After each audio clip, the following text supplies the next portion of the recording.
भक्तामर तीर्थ की पावन पवित्र भूमि खिलने लगी है। गर्भ, जन्म, तप, ज्ञान, मोक्ष, कल्याणक की भक्ति होने लगी है। प्रभु जन्म लेंगे, देवगण झूमेंगे, इंद्र इंद्राणी बलैया लेंगे, रत्न बरसेंगे, शहनाइयाँ बजेंगी, भक्त आनंद में नाचने लगेंगे। जी हाँ, कुछ ऐसा ही दृश्य देखने को मिलेगा भक्तामर तीर्थ यवत महाराष्ट्र में 7 दिसंबर से 11 दिसंबर 2024 तक आयोजित होने वाले इस पंचकल्याणक प्रतिष्ठा महोत्सव में भक्तामर वाले बाबा डॉक्टर आचार्य श्री प्रणाम सागर जी महाराज की पावन प्रेरणा से उन्हीं की जन्म स्थली पर भक्तामर तीर्थ कलश मंदिर का नव निर्माण हुआ, जिसका पंचकल्याणक प्रतिष्ठा महोत्सव बड़े ही भव्य रूप से आयोजित होने जा रहा है। जैन इतिहास में पहली बार प्रत्येक प्रतिमा विधिनायक से मंत्रित होगी। यह संपूर्ण कार्यक्रम भक्तामर वाले बाबा डॉक्टर आचार्य श्री प्रणाम सागर जी महाराज के पावन सानिध्य में संपन्न होगा। 8 दिसंबर को भगवान का जन्म कल्याणक महोत्सव मनाया जाएगा और भव्य जन्माभिषेक होगा। तो आप भी प्रभु भक्ति के शानदार कार्यक्रम में पुण्यार्जन कर सकते हैं। नवग्रह महाकुंभ कलश 11 लाख, नवग्रह नवरत्न कलश 2,51,000, हीरक पंचरत्न कलश 1,23,000, हीरक कलश 51,000, स्वर्ण कलश 21,000, रजत कलश 11,000, ताम्र कलश 5,000, पीताम्र कलश 2100 रूपए की राशि में उपलब्ध है। आयोजक भक्तामर तीर्थ पंच कल्याणक महोत्सव समिति, निवेदक प्रणाम धारा परिवार ट्रस्ट, कार्याध्यक्ष किशोर जिंदत शाह बारामती, सलाहकार केसी जैन मुंबई। संपर्क सूत्र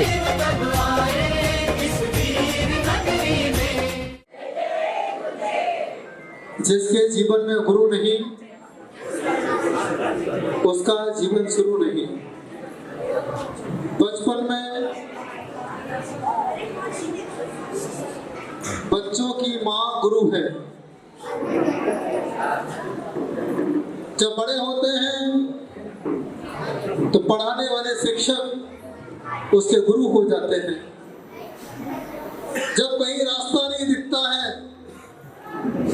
अंधेरा ही अंधेरा नजर आता है, उस समय संत गुरु बनकर के आपके सामने आके खड़े हो जाते हैं। याद रखना, कलयुग चल रहा है, पंचम काल है।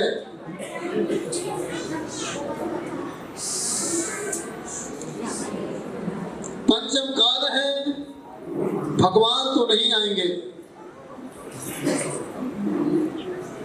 दवाई बनाने वाला कोई साइंटिस्ट तुम्हारे सामने नहीं आएगा।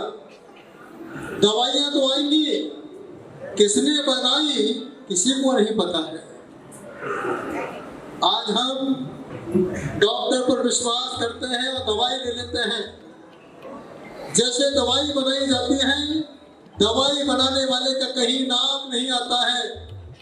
उसी प्रकार से जिसने जैन धर्म को बनाया है, जैन सिद्धांत को बनाया है, तीर्थंकर तो नहीं आएंगे, लेकिन तीर्थंकर के रूप में संत डॉक्टर बन के आपको आशीर्वाद देने के लिए कलयुग चल रहा है। लोग कहते हैं क्या होगा गुरु के आशीर्वाद से। याद रखना, मान तुम आचार्य नहीं होते तो जैन धर्म कब का उसी समय खत्म हो गया होता। आज बड़ी कृपा है आचार्य मानतुम स्वामी की। जब जैन धर्म पर उपसर्ग आके खड़ा हुआ था, तब आचार्य मानतुम स्वामी एक शब्द नहीं बोले। उन्हें ये पता था राजा भोज के सामने से बोलने से क्या फायदा है, कवि कालिदास के सामने से बोलने से क्या फायदा है। ना तो मेरी राजा भोज सुनने वाला है, ना कवि कालिदास मेरी सुनने वाला है। यदि मेरी कोई पुकार सुनने वाला है तो आदिनाथ भगवान मेरी पुकार सुनने वाला है। उसी समय उनके मुंह से एक ही शब्द निकला, सम्यक प्रणम्य जिन पाद युगल। हे भगवान, मैं आपको सम्यक रूप से प्रणाम करता हूँ और मुझे विश्वास है कि मेरा प्रणाम कभी खाली नहीं जाएगा। इस प्रणाम का परिणाम अवश्य सबके सामने नजर आएगा। और मानतुम आचार्य जब भक्तामर का पाठ करते हैं, अपने कारागृह से मुक्ति के लिए नहीं करते हैं। आज पूरी जैन समाज कारागृह में पड़ी हुई है। जब कोरोना काल का समय था, हिंदू समाज के लोग भगवत गीता का पाठ कर रहे थे। मुस्लिम समाज के लोग कुरान शरीफ पढ़ रहे थे, सिख समाज के लोग गुरु ग्रंथ साहिब का पाठ पढ़ रहे थे, ईसाई समाज के लोग बाइबल का पाठ पढ़ रहे थे और जैन समाज के लोग घर घर में भक्तामर का पाठ कर रहे थे। मुझे पता था मानतुंग आचार्य को कि 2020 में 19 में ऐसी घटना घटने वाली है। मैं तो आज कारागृह में कैद हूँ, ये जैन समाज कोरोना के कैद में कैद होगी। उस समय उन्होंने चिंतन किया होगा और आज आपके सामने मानतुंग आचार्य का भक्तांबर भक्त को अमर बनाने में कारगर साबित हुआ। आचार्य शांति सागर महाराज, उन्हें पता था हिंदू तो अपनी पहचान तिलक से कर लेंगे, मुस्लिम अपनी पहचान टोपी लगा करके कर लेगा, सिख अपनी पहचान पगड़ी लगा करके कर लेगा, ईसाई समाज अपनी पहचान टोपी लगा के कर लेगा, श्वेतांबर अपनी पहचान सफेद वस्त्र पहन के कर लेगा, लेकिन दिगंबर की पहचान कैसे होगी? कोई दिगंबर दिखता ही नहीं है, इनकी पहचान कैसे होगी? ये भाव शांति सागर जी के मन में उस समय आए। समडोली में बैठे थे, उसी समय विचार किया, अगर मैं दक्षिण में रहा उत्तर में पूरा जैन धर्म खत्म हो जाएगा। धर्म नहीं वो आचार्य अंग्रेजों के समय दिगंबर खड़े रहे, मुस्लिम के समय दिगंबर खड़े रहे। जितने उपसर्ग शांति सागर जी के ऊपर आए, मुझे नहीं लगता है इतने उपसर्ग और किसी आचार्य के सामने आए होंगे। एक ही विचार उनके मन में था कि हमसे मेरे लिए सब सही हुआ करता है, क्योंकि बड़े बड़े आचार्य नहीं बोलते हैं। इतने बड़े विद्यासागर आचार्य ने नहीं कहा कि मैं तेरापंथी हूँ, कभी प्रवचन में नहीं कहा ऐसा नहीं करना, नरक में जाओगे। जब बड़े बड़े आचार्य मना नहीं करते हैं तो मैं कौन हूँ जो मना कर सकता हूँ? तो जो तुम्हारी इच्छा हो, क्योंकि हर व्यक्ति पूजा अपने खुशी के लिए करता है और डर के पूजा करने से कोई फल नहीं मिलता है। इसलिए जो भक्तामर तीर्थ बना है इसमें कोई परंपरा नहीं है, जैसी आपको पूजा करना है वैसी आप भक्तामर तीर्थ पे जाके पूजा कर सकते हैं। वहाँ मैंने कोई भेदभाव नहीं रखा है, वहाँ सबका दान है। मुंबई वालों का दान है, एमपी गए एमपी वालों का दान है, पूना का दान है। तो जिसका दान है उसके लिए वह तीर्थ वरदान का काम करेगा, आकाश की ऊंचाइयों तक पहुंचाने का काम करेगा। यही मेरा आप लोगों के लिए आशीर्वाद है। जिसके जीवन में गुरु नहीं, उसका जीवन बस अपने जीवन में एक ऐसा गुरु बनाए, आशीर्वाद देते रहे और कभी नहीं देखे कि कौन साधु आया है। बस पीछे कमंडा देखना और हाथ जोड़ के नमोस्तु बोल के आशीर्वाद प्राप्त कर लेना। क्या पता कौन साधु कब किसको आशीर्वाद दे जाए, किस व्यक्ति से किसका साधु के माध्यम से। क्योंकि जब मैं 5-7 दिन पहले सुना, एक महाराज जी शिखर जी में थे, किसी ने एक दिन चौका नहीं लगाया, महाराज जी विधि लेके निकले और बेचारे लौट के फिर कमरे में मंदिर में आके बैठ गए। दूसरे दिन फिर निकले, किसी ने नहीं पढ़ गाया, ऐसे लौट के आके कमरे में बैठ गए। शाम के समय महाराज जी ने बोल दिया, अगर तीसरे दिन किसी ने चौका नहीं लगाया, मैं कपड़े पहन करके अपने हाथों से भोजन करके चला जाऊंगा। और तीसरे दिन भी किसी ने चौका नहीं लगाया, महाराज जी ने कपड़े पहने और घर चले गए। अरे क्या साधु आहार के लिए बनाए क्या? 2 रोटी भी हमारे पास नहीं है, क्या हम साधु को आहार दान नहीं दे सकते? कैसी स्थिति, आने वाला समय कैसा होगा? एक पल के लिए विचार करिए। आज हम कहां से कहां जा रहे हैं। आज याद करिए महाश्रमण, आज इन्होंने इतना बड़ा ये बनाया है और हम अपार्टमेंट यहाँ बनाया है।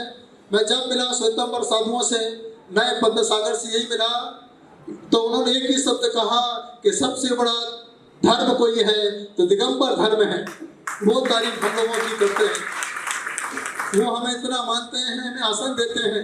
नए पद्म सागर अपने महाश्रमण जी, उन्होंने जब सुना मुझे तो उन्हें लगा कि वास्तव में आज भी दिगंबर संत टंकी की चोट पर जैन धर्म की प्रभावना कर सकते हैं।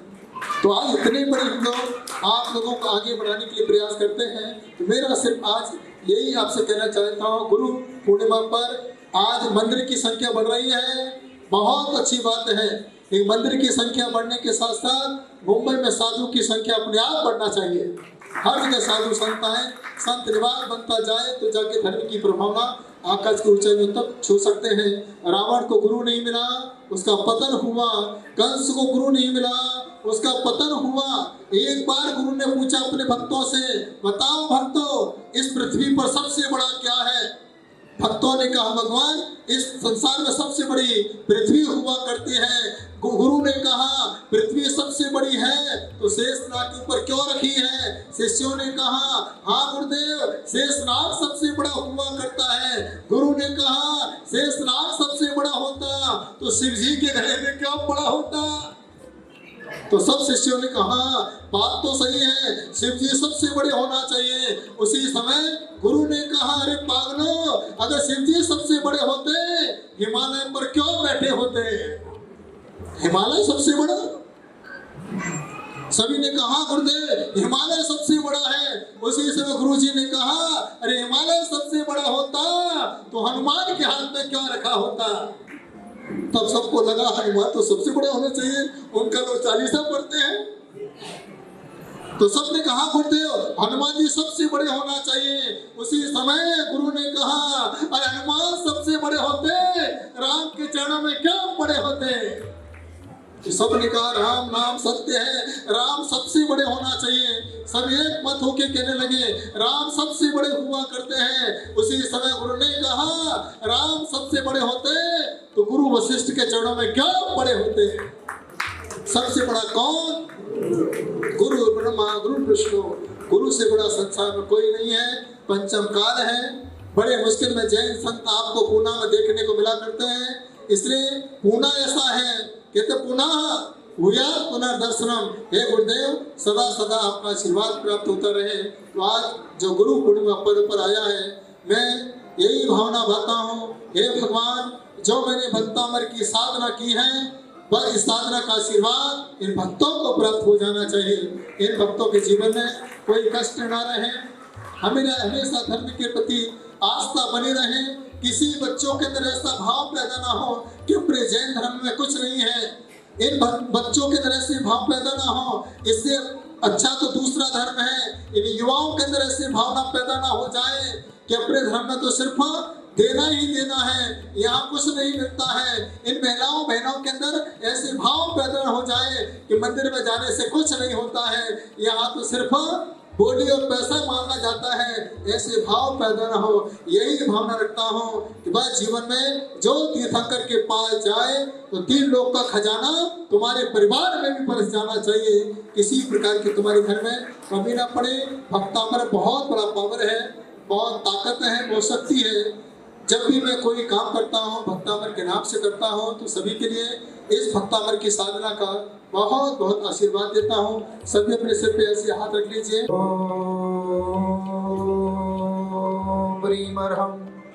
नमो जिनाणम, नमो ओहि जिनाणम, नमो परमोहि जिनाणम, नमो सबोहि जिनाणम, नमो नंतोहि जिनाणम, नमो कोट्ठ बुद्धीणम, नमो बीज बुद्धीणम, नमो पादानुसारिणम, नमो सम्यन सोधारणम, नमो स्वयं बुद्धाणम, नमो पत्ते बुद्धाणम, नमो वै बुद्धाणम, नमो उजमदीणम, नमो व्युलमदीणम, नमो 10 भुवीणम, नमो 14 भुवीणम, नमो अट्ठांग महाननतुकुस्नाणम, नमो वित्पत्ताणम, अविद्याहरणम, नमो चारणाणम, नमो पर्णसमनाणम, नमो आगासगामिणम, नमो आसीविसाणम, नमो दित्तिविसाणम, नमो उक्कृतवाणम, नमो दित्ततवाणम, नमो तत्ततवाणम, नमो महात्तवाणम, नमो घोरतवाणम, नमो घोरगुणाणम, नमो घोरपरक्रमाणम, नमो घोरगुण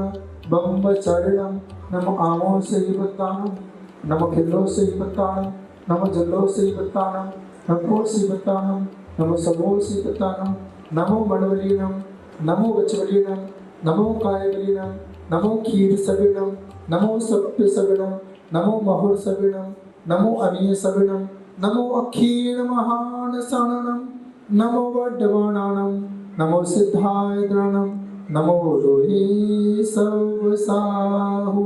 गहरी सोच लीजिए, चेहरे पर स्माइल करते हुए ओम गुरुवे नमः। ओम ओम शांति सागराय नमः। ओम तुंगाचार्याय नमः। ओम आचार्य जहाँ भी हो, गुरु पूर्णिमा पावन पर्व पर आज हमें सभी का आशीर्वाद प्राप्त हो। पंचमी पूजमी मंदामी मनसामी दुख खाओ कम खाओ ओ गिलाहो शरई गमम समाहिवण चेपुर संपत्ति ओ वचम ओ सुरदेव बैंगलोर के पास 81 फीट का पीछे बनाया है पीकॉक टेम्पल। सुनो, आइए भैया, ये पंकज भाई आओ ना, पंकज जी। और पंकज जी हमारे आ जाओ। ये तीर्थ है, देखिए जगह पर बैठे हुए हैं। कार्यक्रम अभी समाप्त नहीं हुआ है। ये सुंदर सा तीर्थ है और आज पूरी आत्मीयता के साथ ये पहला तीर्थ ऐसा है जिसको मैंने कलश के जैसा बनाया है। दुनिया का पहला तीर्थ ऐसा है जो पूरे दुनिया में अंदर कलश के नाम से, इसमें हॉस्पिटल भी है, क्योंकि तीर्थ बहुत बनते हैं, तीर्थ में हॉस्पिटल नहीं है तो अस्पताल भी बनाया है मैंने। पूरी चीजें, कोई भी चीज नहीं छोड़ी, सिर्फ IT फील्ड के बच्चों को मेयर रिट्रीट के पास, मेयर के रिट्रीट के पास जाते हैं। मेयर रिट्रीट के पास साक्षात आप भक्तापर तीर्थ दर्शन कर सकते हैं।